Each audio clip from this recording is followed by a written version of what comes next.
Baru ketika Tama benar-benar memasuki area penjara barulah dia menyadari bahwa penjara ini bahkan lebih kotor daripada kamp pengungsi. Di sini, tidak ada sel untuk 2 orang dengan toilet terpisah di film dan acara TV. Bahkan ada puluhan orang yang berdesakan dalam satu sel di sini. Dan tahanan dari semua ras dikurung seperti kaleng sarden. Di antaranya, ruangan itu penuh sesak hanya dengan tempat tidur. Saat Tama berjalan, semua sel yang dilewatinya sangat bising. Bahkan banyak orang jahat yang melihat narapidana baru masuk. Mereka berteriak keras melewati pagar besi, bersiul, dan menghancurkan pagar besi dengan selimut plastik. Ada ledakan keras, dan beberapa nama seperti pemula diteriakkan di mulut. Dan bahkan ada banyak pria berpenampilan mesum. Ketika mereka melihat kulit lembut dan daging Tama yang lembut, mereka meneriakkan kata-kata mesum. Tama lewat tanpa ekspresi, menuliskan semua orang yang meneriakinya. Terutama hewan-hewan dengan wajah mesum, yang membuatnya merasa jijik. Jadi dia tidak bisa menahan diri untuk tidak bergumam, tempat seperti ini perlu direnovasi. Segera, penjaga penjara membawa Tama ke pintu sel No. 8 tempat dia ditugaskan. Awalnya, para tahanan di dalam tertawa dan membuat kekacauan. Penjaga penjara berteriak melalui pintu. Dan semua tahanan yang berada di tengah sel kini sedang mengantri. Kedua penjaga penjara yang menunggu di depan pintu memeriksa jumlah orang melalui pagar besi. Dan kemudian menggunakan interkom untuk memberitahu rekan-rekannya agar membuka gerbang.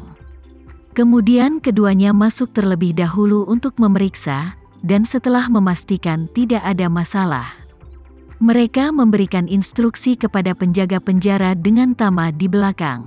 Penjaga penjara mendorong Tama dan para tahanan melihat seorang pria dibawa ke dalam sel.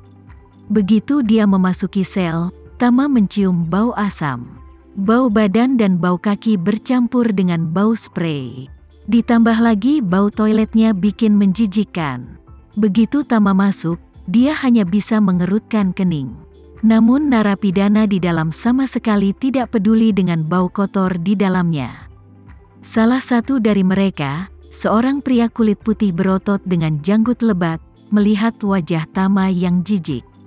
Dan bahkan tidak bisa menahan tawa dan bercanda. "Wow, wanita cantik Asia kita sepertinya kurang puas dengan kondisi sanitasi di sini." Sekelompok orang di sekitar tiba-tiba tertawa. Dan salah satu dari mereka, seorang pria berkulit hitam kurus, berkata sambil tersenyum mesum, "Bos, orang ini sepertinya berkulit tipis dan dagingnya lembut. Dia seharusnya menjadi salah satu kesukaanmu."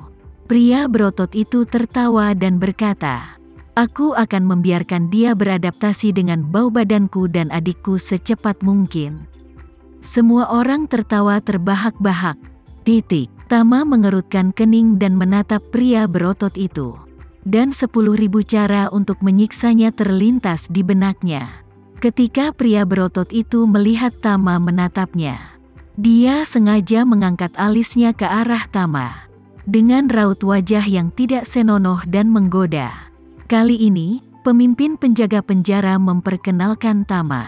"Ini teman sekamarmu yang baru, dan dia akan tidur di ranjang No. 16 mulai sekarang." Setelah itu, dia melihat ke arah pria berotot itu lagi dan mengingatkan, "Daryl, sebaiknya kamu menahan diri. Apa yang terjadi terakhir kali belum berakhir. Kamu telah menyebabkan masalah seperti ini beberapa kali."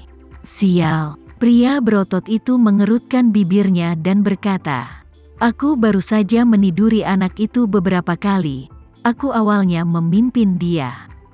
Itu memberinya kebahagiaan. Tapi dia tidak bisa berpikir seperti itu dan mencoba bunuh diri. Bagaimana kau bisa menyalahkanku?" "Betul sekali." Seorang tahanan setuju sambil tersenyum.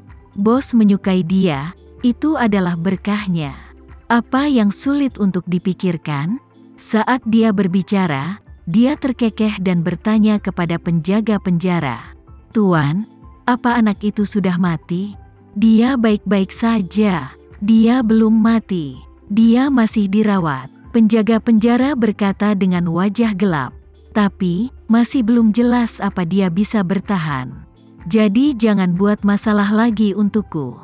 Setelah mengatakan itu, dia melirik ke arah Tama dan berkata kepada pria berotot bernama Daryl. Bukannya kamu tidak bisa melakukan beberapa hal. Hanya saja kamu masih harus melakukannya. Kamu harus memahami skalanya dan tidak membuat masalah lagi bagi kami. Pria berotot itu terkekeh dan berkata, "Jangan khawatir, aku akan memahami skalanya." Penjaga penjara mengangguk, lalu mengabaikan Tama dan berbalik bersama dua penjaga penjara lainnya. Lalu dia keluar, kemudian gerbang pagar ditutup secara otomatis. Sekitar selusin orang yang masih mengantri tiba-tiba menjadi santai. Pria berotot bernama Daryl memandang Tama dan mencibir. "Hei, orang baru, aku akan memberitahumu aturan sel ini." Tama mengabaikannya dan langsung berjalan ke tempat tidurnya nomor 16. Melihat Tama mengabaikannya, Daryl tiba-tiba menjadi sedikit marah. Dia segera bergegas, meraih kerah Tama. Mengepalkan tinjunya dan menunjuk ke arah Tama, "Hei, aku sedang berbicara denganmu. Apa kamu tidak mengerti?" Tama mengerutkan kening dan berkata dengan dingin, "Mulutmu bau sekali, dan tubuhmu juga bau." Seluruh sel dipenuhi dengan bau yang menjijikkan. Sepertinya kebersihan sel ini tidak dijaga. Karena itu, Tama mendorong tangannya dan merapikan tempat tidurnya. Daryl tidak menyangka Tama akan berani berbicara seperti ini padanya. Dan dia sedikit bingung di dalam hatinya. Dia khawatir Tama memiliki latar belakang tertentu sehingga dia tidak mampu menyinggung perasaannya. Jadi dia menginjak tempat tidur Tama dan bertanya dengan suara dingin, "Apa yang kamu lakukan? Kamu sangat berani, apa latar belakangmu? Laporkan, jika kamu bisa menyebutkannya, aku bisa memberimu sedikit wajah. Tapi jika kamu tidak bisa memberitahuku, jangan salahkan aku karena bersikap kasar padamu." Melihat kakinya yang kotor yang meninggalkan bekas sepatu di tempat tidurnya, Tama berkata dengan dingin, "Aku tidak memiliki latar belakang apapun, aku hanyalah seorang imigran gelap yang ditangkap oleh Biro Imigrasi. Kamu tidak perlu memberiku wajah, aku tidak akan memberimu wajah. Sekarang singkirkan kaki kotormu dariku dan bersihkan jejak kaki ini." Daryl tertegun sejenak. Di sel ini, siapa yang tidak bisa menghormatinya? Di hari kerja, dia bisa mengalahkan siapapun yang dia mau dan tidur dengan siapapun yang dia mau. Namun dia tidak pernah membayangkan bahwa orang Asia yang tampak lemah dengan kulit halus dan daging lembut berani berbicara omong kosong di depan dirinya yang berotot. Yang lain tidak menyangka bahwa Tama, si pendatang baru, akan begitu berani dan berani berbicara dengan bos sel seperti ini. Mereka semua kaget dan penasaran, ingin melihat bagaimana Daryl akan memberi pelajaran pada bocah bodoh ini. Kau tahu, Daryl adalah pria berotot standar, besar dan kuat. Jadi di penjara tempat tinju bertemu, nilai kekuatannya relatif tinggi. Di sel ini, tidak ada seorang pun yang menjadi lawannya. Selain itu, ada total 15 orang di seluruh sel. Belum lagi Tama, 7 atau 8 di antaranya adalah adik laki-laki Daryl. Dan sisanya juga sangat takut pada Daryl dan tidak berani macam-macam dengannya. Kali ini, Daryl mengertakkan gigi dengan ekspresi kesal di wajahnya dan berkata, "Kau mungkin tidak tahu dari mana asalku. Sudah kubilang, di sini, aku memiliki keputusan akhir dalam segala hal. Aku membiarkanmu berdiri. Kamu tidak bisa duduk, kamu tidak bisa berbaring. Kamu harus melakukan apapun yang aku suruh. Kamu harus makan apapun yang aku suruh kamu makan. Dan kamu harus menelan apapun yang aku suruh kamu lakukan. Kamu harus menelan apapun yang kamu mau. Kalau tidak, aku akan membuat hidupmu lebih buruk daripada kematian." Tama melihat bahwa selain ancaman di wajahnya saat dia berbicara, Dia juga penuh dengan kata-kata vulgar dan bertanya tanpa ekspresi, "Apa kamu penyuka sesama jenis?" Daryl mengepalkan tangannya dengan keras, "Tidak, tapi di sini. Aku suka pria berkulit tipis sepertimu yang harus melayaniku." Tama mengangguk, "Kamu ingin aku melayanimu, kan? Datang dan beritahu aku layanan seperti apa yang kau butuhkan secara spesifik."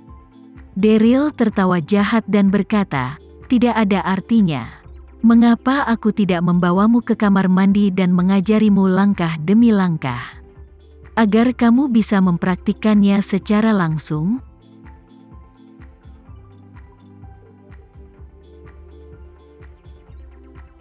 Sekian dulu ya video kali ini, kita lanjutkan lagi videonya di lain waktu.